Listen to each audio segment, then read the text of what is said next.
Hare Krishna. Good evening to everyone. Today we will read, at least we will start from the 56th verse of the 18th chapter of the Bhagavad-gita As It Is, entitled The Perfection of Renunciation. The verse in Sanskrit: Sarva karmani api sada kurvanaha mat vyapashrayaha mat prasadat avapnoti shashvatam padam avyayam. Translation and purport by His Divine Grace A.C. Bhaktivedana Goswami Prabhupada. Though engaged in all kinds of activities, my pure devotee, under my protection, reaches the eternal and imperishable abode by my grace. Purport. The word Madhyapashrayaha means under the protection of the Supreme Lord. To be free from material contamination, a pure devotee acts under the direction of the Supreme Lord or his representative, the spiritual master. There is no time limitation for a pure devotee.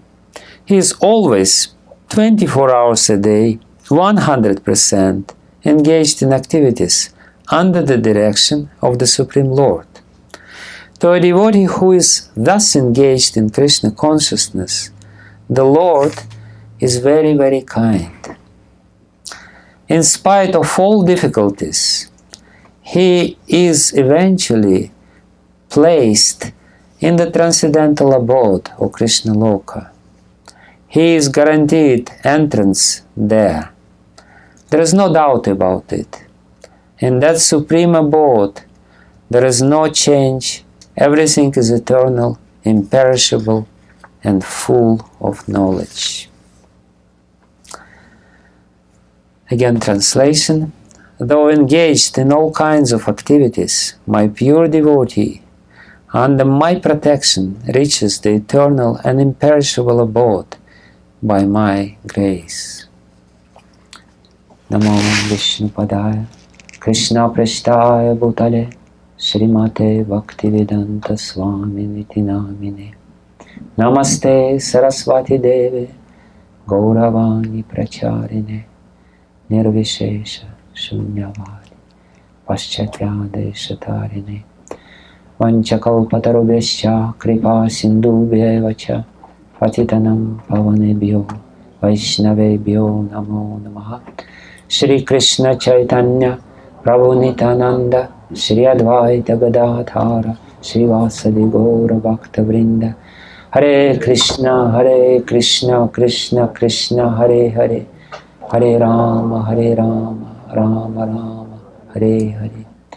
Ajanulambita Vijopana Kavadata Sankirtanaya Kapitaro Kamalaya Taksha Vishwambaro Dvijavaro Yugadharma Palo Vande Jagat Priya Karo Karunavatar Yantah Pravishya Mama Vachimam Prasuptam Sanjivayata Kila Shakti Darak Svadamna Anyam Shahasta Charana Shravana Tvagadim Pranannamo Bhagavate Purushaya Tubhyam Svasyasti Vishwasya Kalak Prasidatam Deyantu Bhutani Shivam Mithodhiya Manascha Badram Bhajata Tadoksaje Aveshyatam Nomati Atyahai Tuki.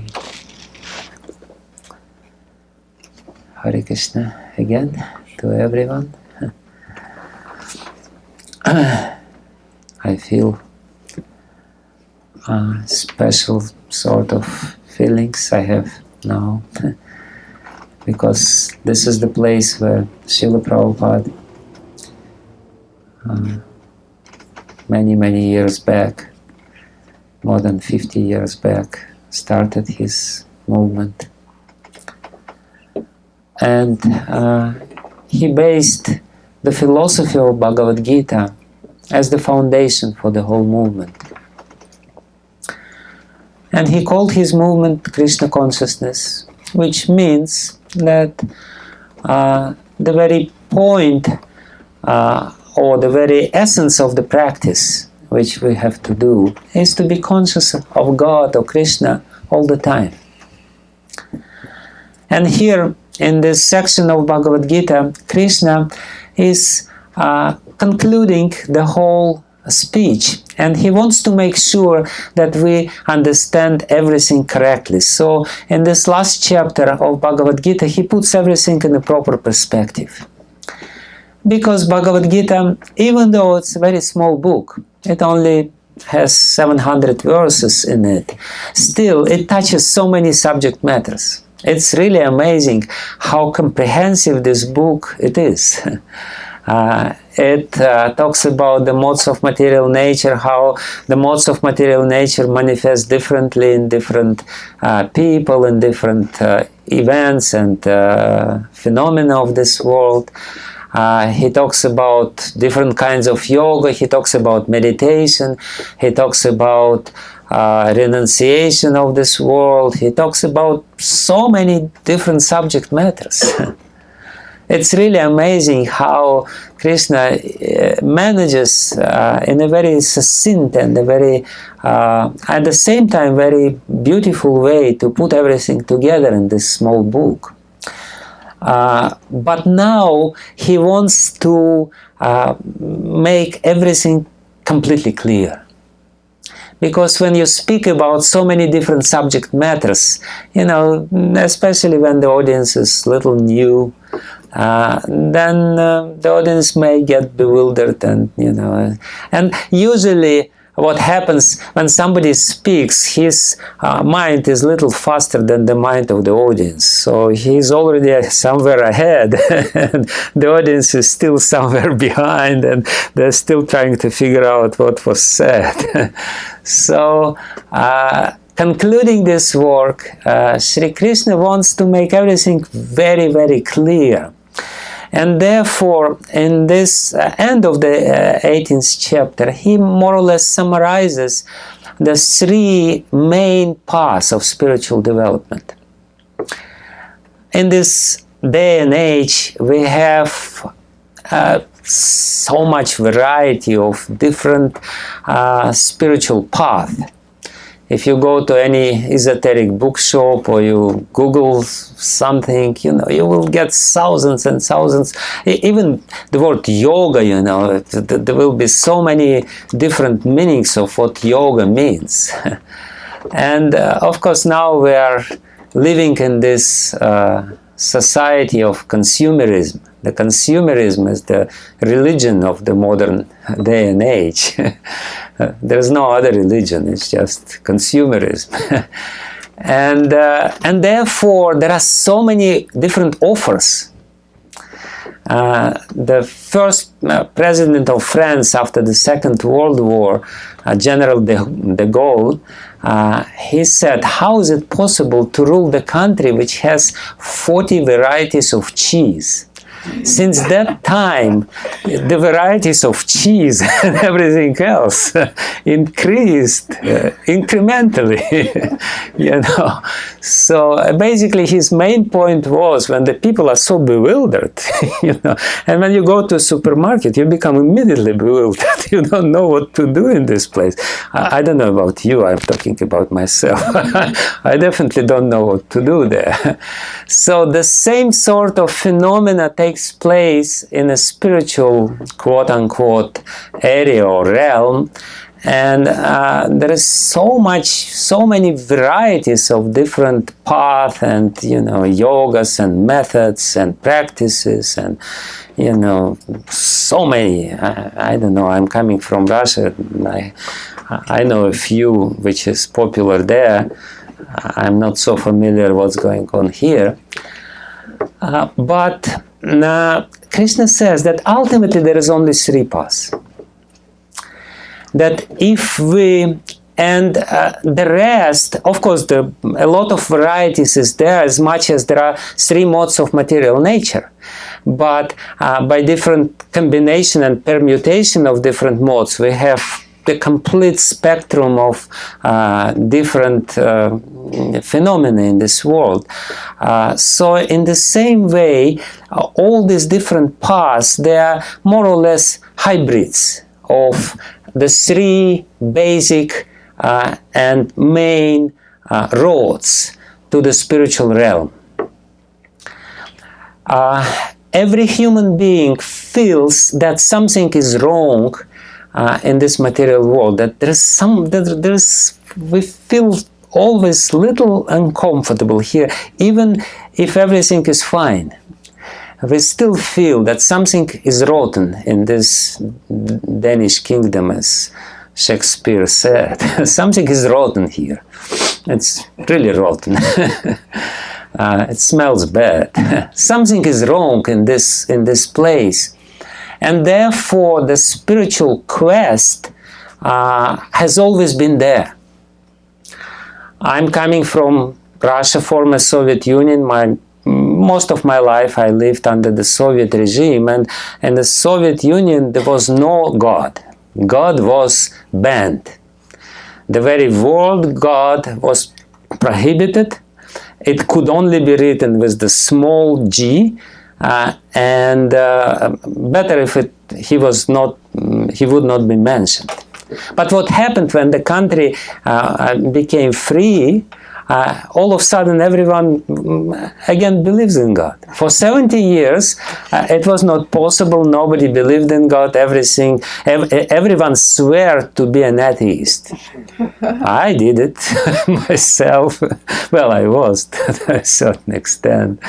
You know, we would pass exams on scientific atheism. Everyone was brainwashed from the kindergarten that there's no God.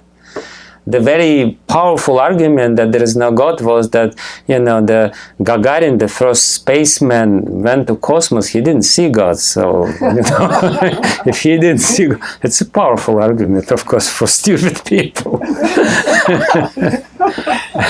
Anyway, so the point is that you may prohibit religion or spirituality as much as you like. You may try to ban it, you might try to erase it or extinguish, but it's innate to the soul. It's innate to human consciousness. We are all believers. And even if officially we declare that I don't believe in God, you know, you still believe in something, which ultimately is God for you. You may believe in President Trump or President Putin or whatever. It doesn't matter. You still believe in somebody, something, and you still worship somebody. And this quest for spirituality is innate to the soul, to the heart of the human being. And in fact, I'm reading now a very interesting book about the structure of the brain and neuroscience. And the book is called Why God Won't Go Away. So, and basically the authors, they try to make this point that they're not talking about the soul, because to talk about the soul is unscientific. You can be excommunicated from the scientific community if you dare to talk about the soul. But they talk about the brain and the consciousness and the mind, and they say that, you know, it's wired in such a way that you inevitably have some longing, some desire to have spiritual experience which is bigger than the material experience, which you normally or commonly can get by interaction between the senses and the objects of the senses in this world. So, and therefore Krishna says that if you are to reach this spiritual realm, or if you want to have spiritual experience, and that's actually the main point. It's very interesting because Vedic tradition is not about the dogma, it's not about theory, it's not about something which you have to believe. The Vedic tradition is about experience. You have, and Krishna himself says this in Bhagavad-gita. He says, "Pratyakshavagamam dharmyam susukham kartum avyayam." You know, the point of following some spiritual path is to get the experience, not just to believe, not just to change your belief system or whatever. So, and Krishna says that if you are to reach the new experience, the spiritual experience, if you want to obtain some spiritual experience, there is basically only three paths. And the three paths, one is the path of karma yoga, the path of pious activity. When you follow certain rules, quite strict rules, and you more or less try to renounce the fruits of your action. You understand that you're not the owner of the fruits of the action. There is a huge machinery of this world. You understand the law of karma, and understanding the law of karma, you're acting, but you're trying to develop the dispassionate attitude towards your action. Yes, it's there, you know, I'm doing this, but I'm duty bound. I'm doing it because of duty, this and that. And what happens, Krishna speaks about this few verses before the verse which we read. And he explains the result of this. He says that as a result of following this path, your heart or your consciousness will become purified. Being purified by his intelligence and controlling the mind with determination, giving up the objects of the sense gratification, being free from attachment, hatred, so on and so forth. It's there in the verses 51 and 53. And the idea is that when you develop certain discipline in your action, you have to be very disciplined in your action, and that ultimately you develop certain qualities which are called, according to Vedic literature, and not only according to Vedic literature, but according to any religious or spiritual tradition, as the purity of the heart. Your consciousness becomes pure. You become kind, you become free from lust, you become free from pride, you become a good person. And that's in itself is a sort of new experience, because we are what we are, but if we gradually change, we feel the relief. When the heart is pure, the immediate experience which we have, we feel relief.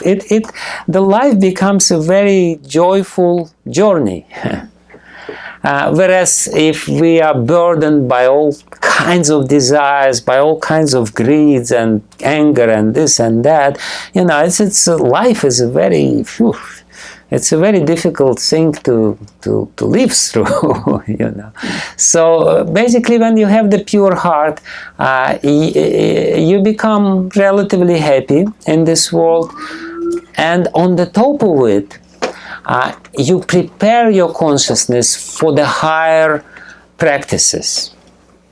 Actually, this path of karma yoga is not intended to be the ultimate path for spiritual experience. Is just a preliminary discipline.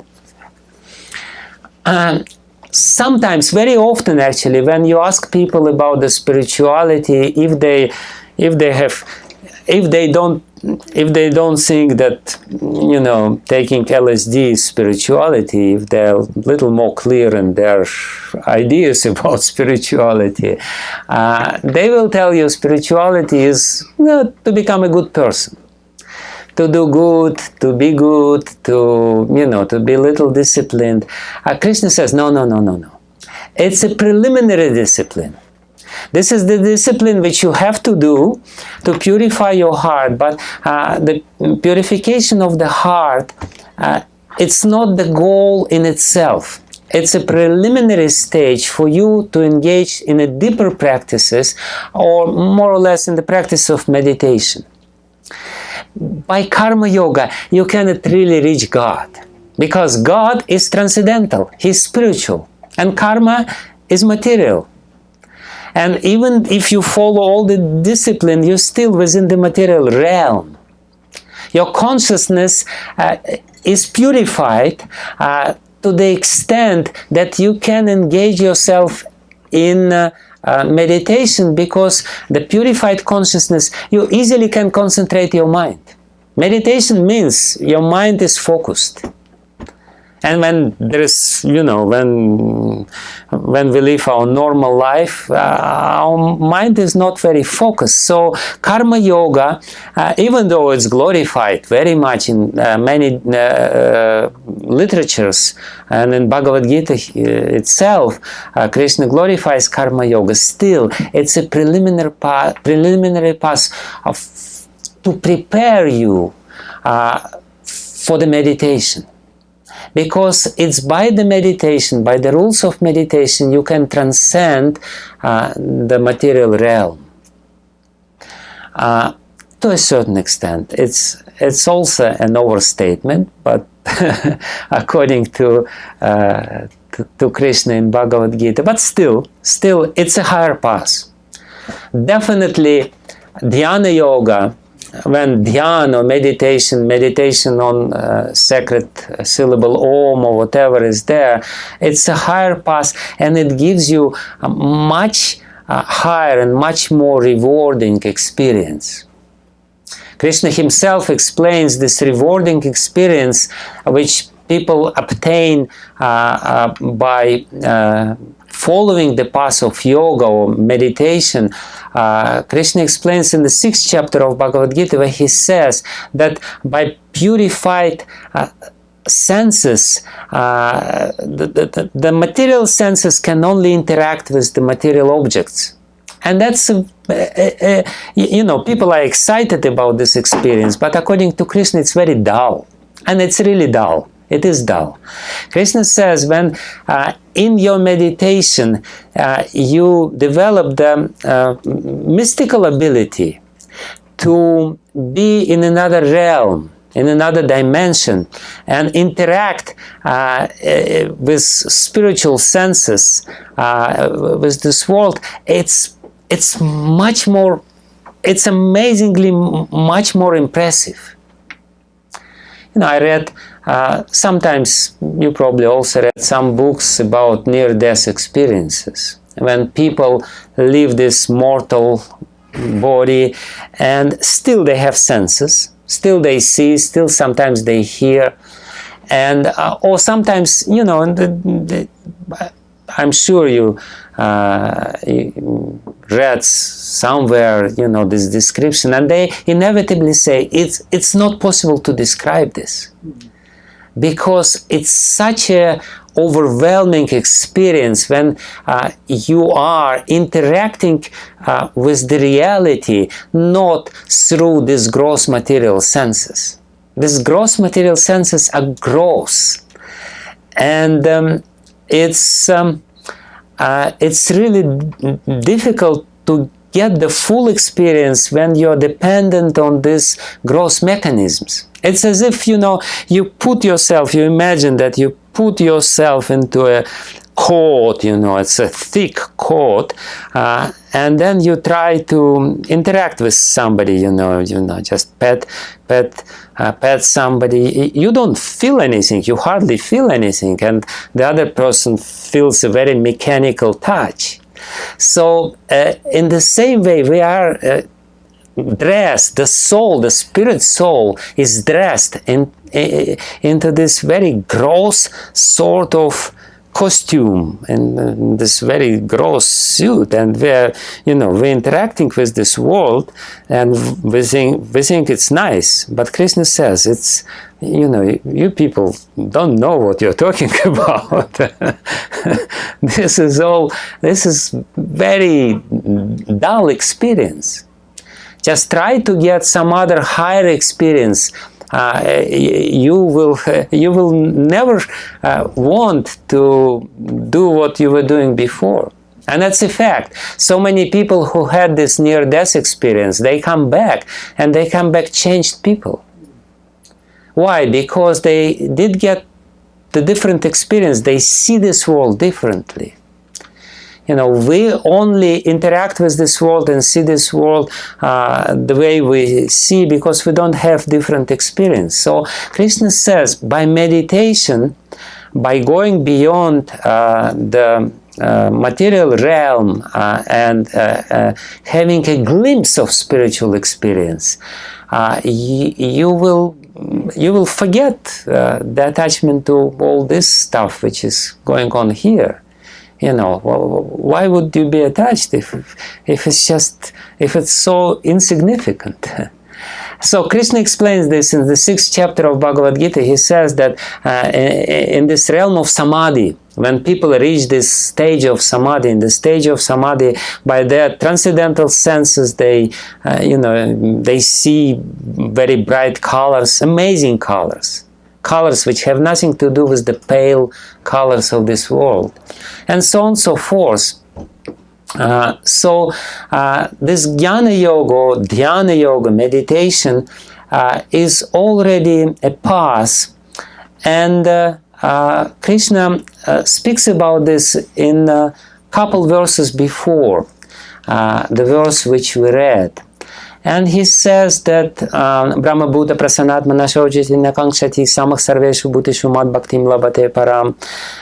And he says that Bhakti Mama Bijanati Yavan Yaschasmitatvataha Tatomam Tatvato Gyatva Vishate Mama Tadanantaram. He says, ultimately, if you're following this path of meditation, which is a difficult path, which is not so easy, sometimes people say meditation is easy. 15 minutes of meditation every day, very good for your life. After breakfast or before breakfast.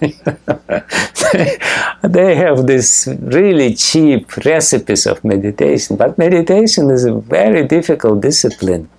I remember once I was traveling in a mountain area in the south of India, and there was a cave there where Shankaracharya, the greatest yogi of the old days, he was meditating. Supposedly he obtained his enlightenment in this particular cave. It was a nice cave, not very deep. And there was a shower in this cave. There was, attached shower was there. It was something always dripping from the from the ceiling of this cave. And part of this cave was dry and nice, and the part of it was this was a cozy cave. So we came with a group of people. It's a little difficult to reach, and to our surprise, there was a yogi sitting in this cave. He was in his lotus posture, and he was sitting there with closed eyes. And here's a group of, pilgrims, noisy, who basically came there to see some for sightseeing or whatever. Of course, there was some spiritual purpose also, but we were not really yogis. So, and I was watching him. He was sitting there really trying to concentrate, but at the same time I could see that it doesn't really work for him, because he was always, he was moving slightly, and, he was a little uncomfortable, and especially when these loud people started, trying to get the holy water from the cave or something like this, he was really uncomfortable. So I could see he is definitely not on the samadhi level yet. So what I want to say is that it's a very difficult thing. It's a very difficult thing. It's not that, meditate 15 minutes before breakfast or after breakfast and you're done, you get this transcendental experience. No, you just, maybe your digestion will be a little better. And even this is doubtful.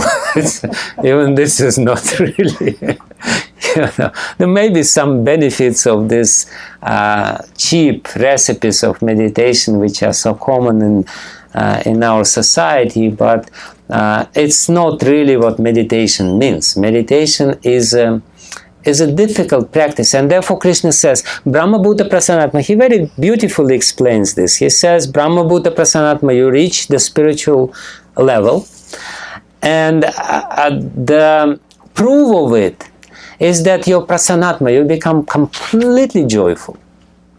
No political problem can really make you unhappy. You know, your prasanatma. Prasanatma means your soul become very, very light, very clear. Your consciousness become very clear. Na sochati, na kangsati, you don't have any sochati, you don't have any grief. Kangsati, you don't have any desire. Samah sarveshu bhuteshu, you look at everyone with equal vision. You're not discriminating, you are not really attached or whatever. And then mad bhaktim labate param. Then you start your real experience. So I'm not going to discuss this too much, but that's the second path. First path is karma yoga, second path is jnana yoga, the path of meditation, where you really can get some sort of real spiritual experience, which Krishna explains in these verses. He says, Vishate tadanantaram. Basically, the goal of this path is Vishate. Vishate means to enter. Vishate means tatomam tatvato gyatva. When somebody knows me, the origin of everything, God, perfectly, Vishate, he enters into me. He become, united.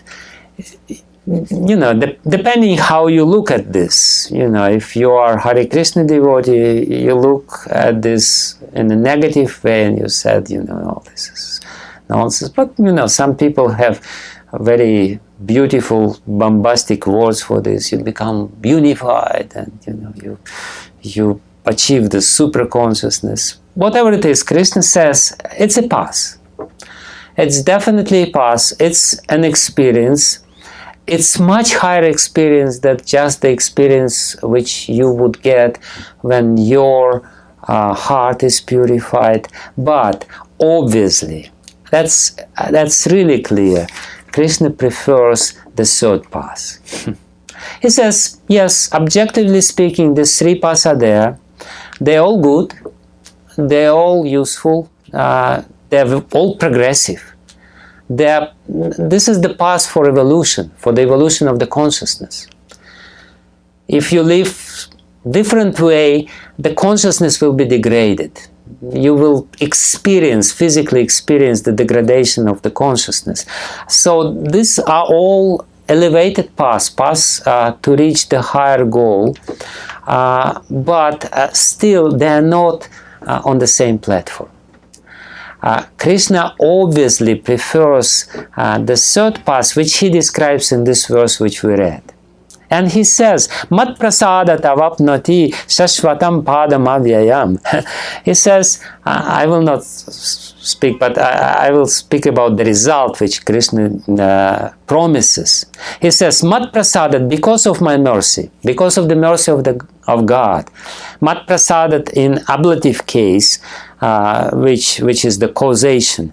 It means because of my mercy, by my mercy, avapnoti means he gets. What he gets, shashvatam padam avyayam. Shashvatam means eternal, padam means abode, and avyayam means inexhaustible or imperishable or spiritual abode. So Krishna didn't promise it for the travelers of other paths.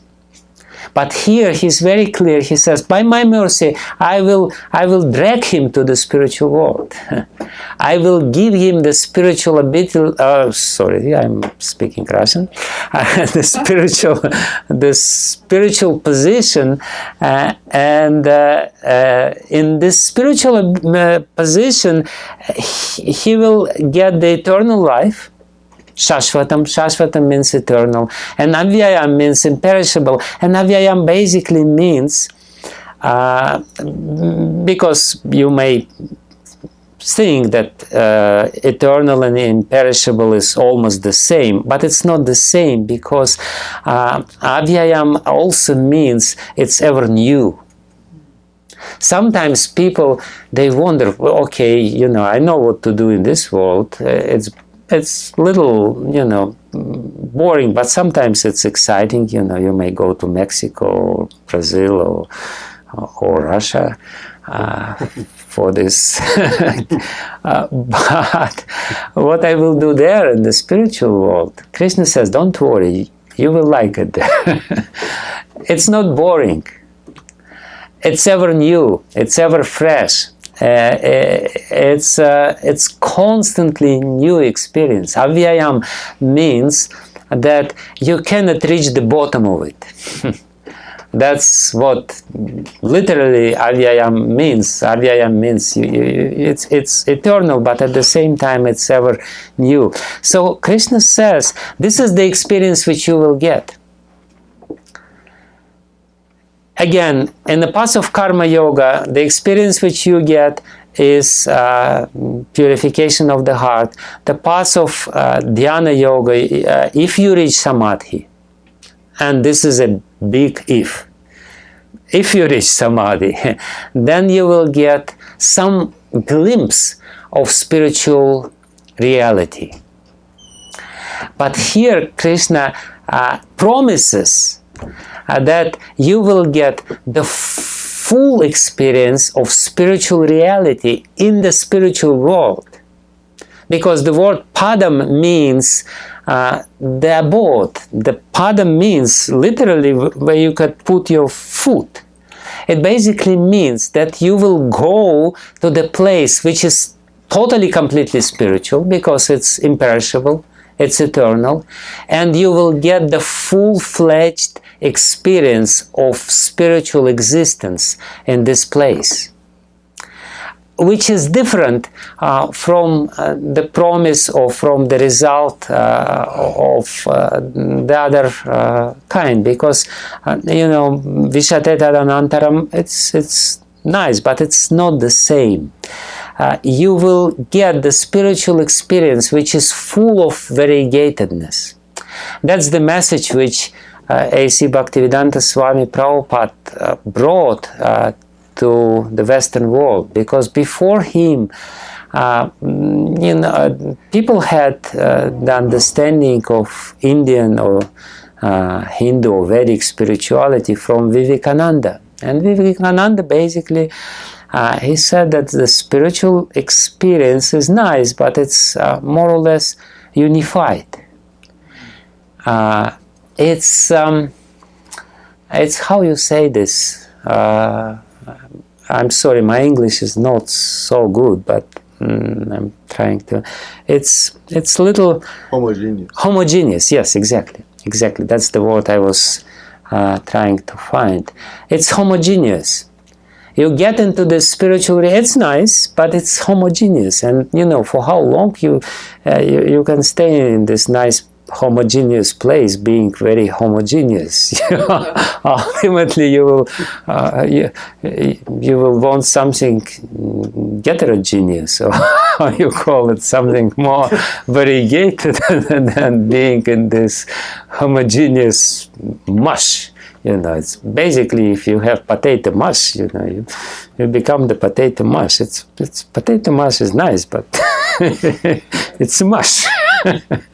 So, and that's exactly what Krishna says here when he says, Mat prasada tavapnoti shashvatam padam avyayam. You will get the full-fledged experience of spiritual variegatedness. You will get a different experience than other paths. But for that, you have to follow. When should I finish my class? What is the 7:30-ish. Okay, yeah, it's no problem. So, Krishna says that if you follow the path of bhakti, the path of love, or the path of emotional involvement with God. Then this is the result of it, and he explains briefly in a very, in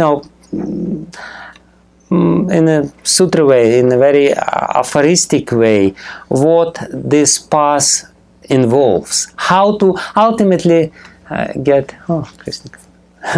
Thank you. Hare Krishna. He explains ultimately how to get this Matprasada, the mercy of God. And this is Krishna himself says. Please, think a little bit about it.